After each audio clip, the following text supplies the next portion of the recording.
How to see wishlist in Play Store. That's what I will show you in this video. But before we begin, make sure to subscribe to the channel and ring the bell to get notified whenever a new video is uploaded. With that said, let's get started.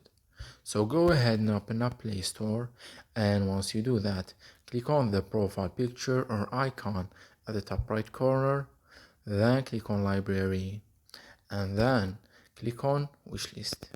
And here you will be able to see all of the apps or games that were added to your wish list. It's that easy and simple. So that was it for this video. That's how you can find, see, and check your Play Store wishlist. If you have any questions, as usual, please leave them in the comment section down below. With that said, I will see you in the next video. Take care.